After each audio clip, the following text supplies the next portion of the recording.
I'm worried that my alcoholic fiancé is attracted to my 16-year-old stepbrother. I feel disgusting even thinking this, but I can't stop worrying. I have been with my current fiancé Mike for 10 years. Our relationship has been great up until this point, as I always thought he was the man I was going to marry. The only problem with Mike is his drinking problem. He drinks a lot and currently has a DUI. I told him if he drives under the influence again I will debate calling off engagement. He has kept to these terms so far. As far as my stepbrother Tim goes, he has been a part of my family ever since he was a little boy. Even though I am 17 years older than him, we are very close and I look at him like a sibling, not a mom or aunt. Mike and Tim have always got along super well. Tim has always been a sweet, bubbly type of kid. He's very friendly and affectionate. He went through a period when he was around 15 when he seemed quite sad and withdrawn. Recently he came out as bi and he seemed much more happy and confident once he opened up. Lately he has been back to his usual self. I've noticed he can be quite flirty with certain people, usually my friends. I don't think he means anything by it. It seems like he just finds it fun and enjoys getting some attention. He's a very good-looking boy and people tend to flirt back. I've had to tell off a few of my friends, but there's only been one occasion when someone has been seriously out of line. I had to cut out one of my female friends entirely after she gifted Tim an intimacy toy. Tim doesn't direct his flirtiness at Mike. However, over the last few months I've noticed Mike tends to involve himself when Tim is having those kinds of interactions with someone else. It wasn't blatant enough to say for sure it was intentional, but it was enough that I noticed and started being more watchful. Since then I've noticed other things. Mike can be quite physical with Tim, hugging him, ruffling his hair, tickling him too, and even though he knows Tim is 16, offers him alcohol a lot. That wasn't unusual when Tim was younger, but he's 16 now and it seems slightly out of place. Mike has asked him some really personal questions about intimacy, such as how often he goes to town on himself, if he prefers male or female adult films, then acted like he was just kidding around to embarrass Tim when I told him to cut it out. Then recently there have been 2 separate occasions when I've noticed Mike browsing Tim's Instagram, then he seemed guilty when he saw I was there. I know it doesn't sound like much, but I get such a strange vibe from Mike when he's around Tim and I can't ignore it. What do I do? I'm worried that my alcoholic fiancé is attracted to my 16-year-old stepbrother. Sadly, I didn't have a chance to speak to anyone in my family about my concerns before we all spent Christmas together. Either way, my fiancé Mike and I had a huge argument which led me to believe my suspicions were correct. On Christmas, Mike and I were due to spend the day at my mom and stepdad's home, where Tim lives. We live nearby, so we weren't staying over.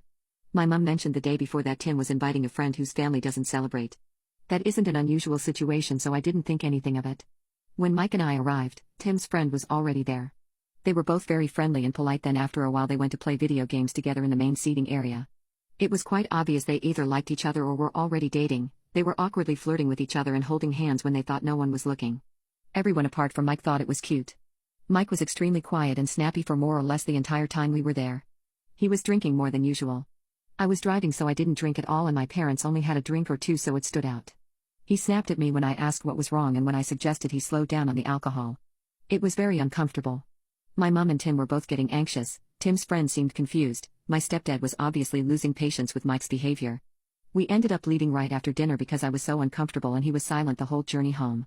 When we got back I asked him what the hell his problem was. He said he guessed that he was the only one who noticed what a rude little punk Tim was being, and that he ignored everyone and spent the whole day making out with his friend. He used a very aggressive tone of voice and sarcastic air quotes when he said friend. I told him that was totally untrue, and even if it was I couldn't understand why he would be so irate about my little brother paying more attention to his friend than him. I asked him why he's been so weird about Tim, but I made absolutely no reference to the specific concerns I've been having. Mike completely lost his temper and said, "Are you saying you think I want to F your little brother?" It was a bizarre outburst, and he said some very unpleasant, graphic things which he decided I was accusing him of. This was unprompted by me, and I don't see how he would have jumped straight to that conclusion unless there was an element of truth to it. I didn't really challenge him, and I told him he was scaring me after he raised his fist at me before putting it down. He went to the spare room and slammed the door. I drove back to my parents' place and told them we had a fight. I've been staying there since. I told Mike we need to talk, and he said I agree, but he's barely been in contact and hasn't responded to any of my suggestions of when we could talk. I have no idea what's happening. I'm worried that my alcoholic fiancé is attracted to my 16-year-old stepbrother. I received a text from Mike saying he wants to talk but wants to explain in writing first to allow him to express himself calmly. He said, "I know what you think this is and I understand why, but I promise it's not like that." He then told me he sent an email, and it was a long personal email. In it, Mike stated he had been drinking heavily the past few days. He then went on to explain the situation with Tim.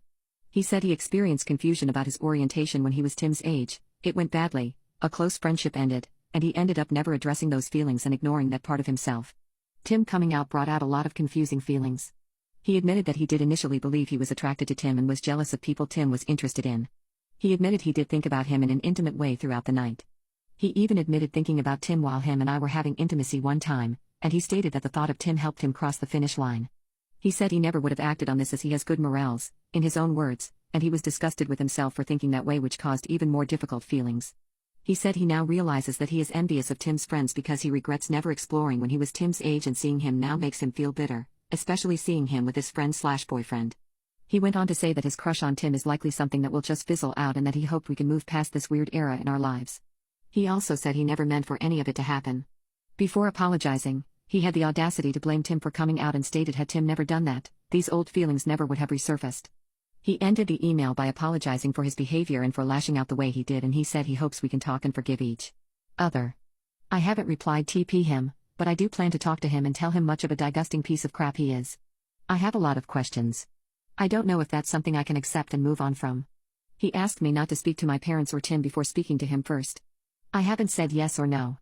I understand why he's asking, but I feel like I need Tim's perspective. I'm worried that my alcoholic fiancé is attracted to my 16-year-old stepbrother. I spoke to my little brother Tim last night. He actually came to me rather than the other way around. I feel bad for that because it shouldn't have been his responsibility. I was trying to figure out what to say. He started off by asking if I was okay after arguing with Mike. Obviously it's not usual for me to stay with my parents. However, I got the impression there were things he was holding back. I apologized for Mike's behavior at Christmas and I asked him if he'd noticed Mike behaving strangely or making him uncomfortable before now. He said yes, he thinks Mike has been acting differently around him since he came out. He mentioned the very intrusive personal questions as an example, referring to whether he watches male or female adult films, and I agreed that it was completely inappropriate for Mike to talk to him like that. He said he didn't want to make a big thing of it because he knows some straight people get overly curious. He didn't seem fully convinced by that. I told him I was very concerned about how Mike was speaking to him and behaving around him, and I asked him if he'd done or said anything else to make him uncomfortable. He said there was nothing big and he didn't want to imagine Mike would ever do that or view him in that way. He said he has felt uncomfortable at times at things he said or the way he's been looking at him or talking to him, but he felt bad for feeling that way.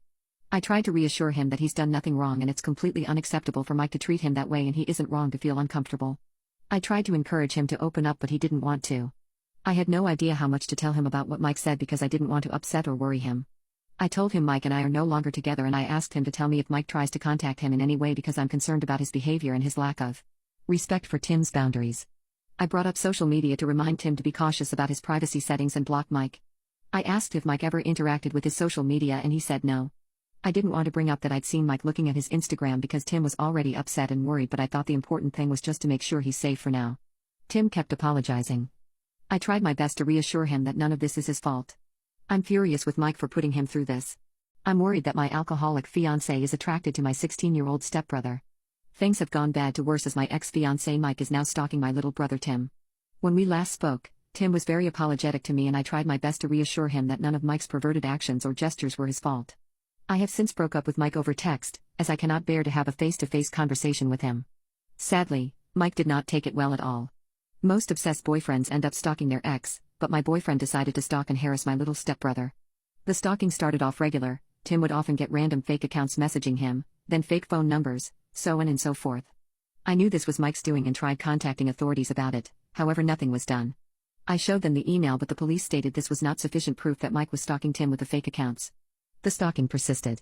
There would be letters of love found outside Tim's parents' doors, never signed by Mike of course, but we all knew who they were from. They were creepy and incoherent, the writings of a madman clearly under the influence of alcohol. The time I came face to face with Mike again was premeditated. Mike always left the letters, which were by this point very consistent, outside of the house at nighttime, specifically on the weekends. My guess is because he works on the weekdays. I was hanging around the area until Mike showed up, something in hand. I was armed with a knife and videoed it. Then I started audio recording on my phone and approached Mike. The conversation went about as well as you would expect. Mike was drunk and tried to get violent. I showed him my weapon and thankfully he backed off.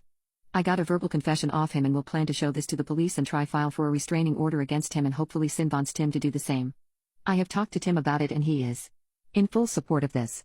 Edit: Mike broke into Tim's house when he was home alone and roped him. We're pressing charges as there is proof.